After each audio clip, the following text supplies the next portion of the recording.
The first question is from Susan, who writes this.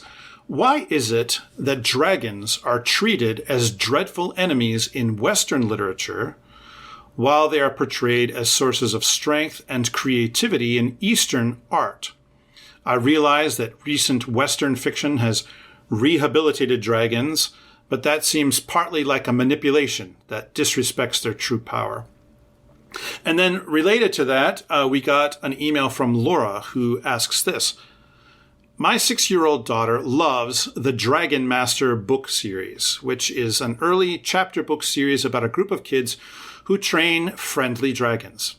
I get that dragons in Western mythology have symbolized pure evil, and it's interesting to discuss the impact of weakening archetypes or psychologizing evil or taking more nuanced approaches to the motivations of villains, as I'm sure we'll be doing in this upcoming episode. But can't there be room for just enjoying an imaginative story for what it is? I loved Pete's Dragon as a kid, and I don't think it hindered my ability to understand symbols or appreciate mythological literature as I got older.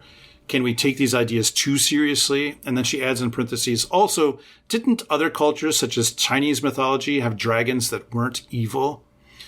So, so I'm going to talk about actually the issue of tameable dragons in our essay segment today. But I thought we could talk, at least for a moment, in terms of this weakening or altering archetypes, and then maybe also this question of Eastern and Western dragons and the difference between the two of them. So Jonathan, why don't you start off on that question? What do you think about this? Well, I think that maybe the most important thing to notice when we talk about dragons is that although it's true that we have this idea that dragons are evil, we can also see dragons mostly as forces of chaos. And I think that understanding them as forces of chaos is, or like, let's say the utmost force of chaos, or the biggest force, the most untamable force of chaos, let's say.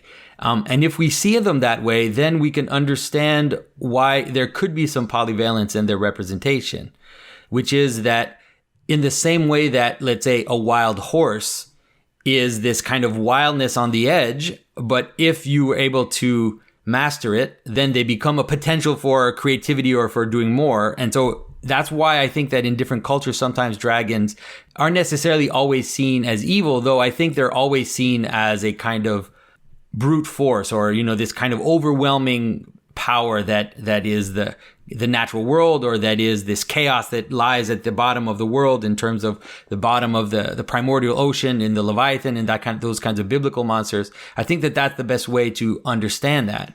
Now, in terms of the modern vision of dragons, what you see in Pete's Dragon or what you see in How to Train Your Dragon, there's a general trope in the modern Western world, which is the defanging of monsters. And this has to do a lot with a cultural move. It's not just with dragons. We had it with Sesame Street, where these monsters were all our friends here. And the idea of making monsters into your friends has very much to do with a move in society to move towards, let's say, a looser society, a society that has less value, a society that has less stricture. And it's a narrative way to do that. And it can go very far, because in How to Tame Your Dragons, in the first movie, it starts with dragons as being these dangerous, evil things. Then they become a kind of potentiality that they can tame and they can use for their own civilization. And then the last movie, the dragons are better than us and we don't deserve them. And, and so there's a strange inversion that happens in these types of stories, where in our modern world, as we idolize our passions and as we idolize the chaos, that's what we're going to see happen in stories as well. Yeah, it's interesting to me. I think in some ways, for instance, this making monsters your friends, right? I think that probably part of that is the kind of de-othering, right? And often it might be talked about in terms of, like you brought up Sesame Street. And it's funny, I never actually thought about Sesame Street in these terms, but suddenly it makes total sense. One of the emphases in Sesame Street is, people look different, they sound different, and everybody's different, but everybody can be friends. Everybody can be together or whatever. And on the one hand, when you're talking about people, I think that that's true, right? Just because someone, for instance, has a different skin color than I do or speaks a different way or whatever doesn't mean that they're my enemy. But I think part of the problem is that we've taken elements that should be, to put it in Tolkienian terms, of fairy, right? Namely monsters, from the other world. And we've brought them into our world and said, hey, it's okay. Everything's okay. Rather than looking at other human beings and simply saying, look at our common humanity, right?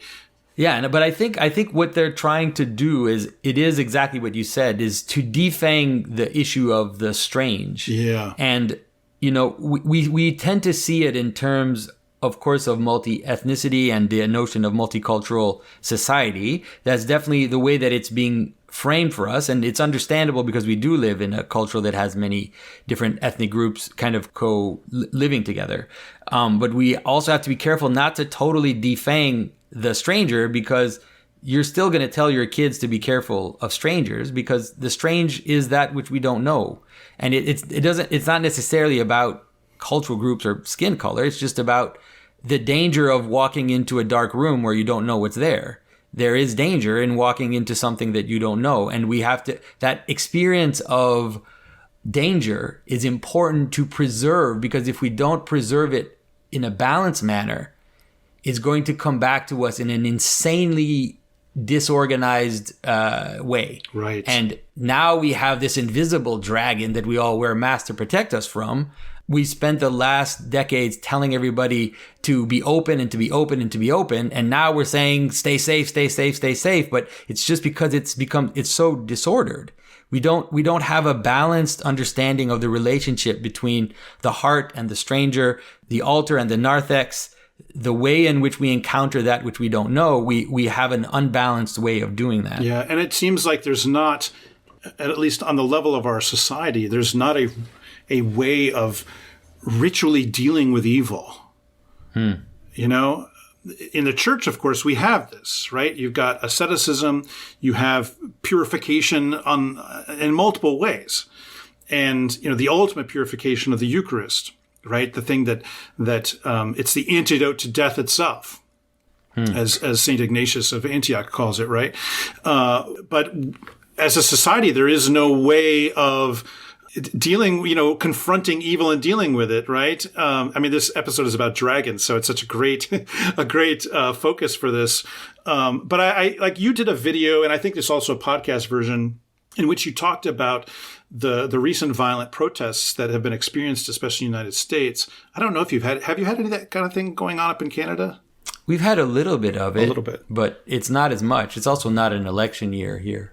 Yeah, right. Which kind of just, increases the anxiety. That's right. This is the most important election of our lifetime. It seems like every single one is. It's just exhausting. And but you talked about the religious, I think it was something called the religious character of the protests or something like that.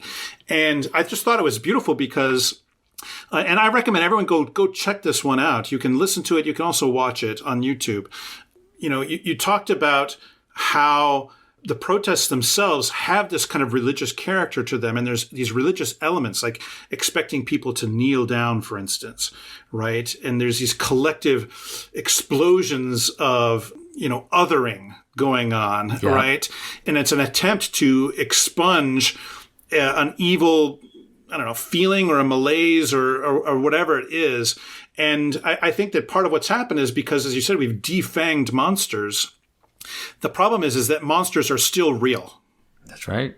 So, if you don't recognize actual evil because of having an absolute, I'm trying to think of the right way to put this, having a basis for reality that comes from God himself, right, in which he says this is good and this is evil, then you're left with this just pressure building up, and so now we're seeing explosions and so forth. And exactly. I think that, like I said, I'm going to talk about this question of the tameable dragon a little bit. And I agree with you, Laura, that just because you liked Pete's Dragon as a kid does not mean that you're incapable, for instance, of seeing what Smaug is in The Hobbit. Okay, I don't think it renders you incapable, but I might suggest that it does desensitize you a little bit. I think on some level it kind of does. So I think it's at least just something to be aware of. Even if, I wouldn't say let's ban How to Train Your Dragon. I mean, I'll be honest, my kids love it. My wife and I have watched it with them, and we generally think that what's going on in those stories is good. But on the level of kind of mythology, there's definitely a problem there. There's definitely a problem. It doesn't mean we live life without problems, but we have to at least know how to interpret them and what to do about them and talk about, like say to my kids, does it really make sense that dragons would be friendly? Does that really make sense to you? At least bring out that critical element for them on some level. So, yeah.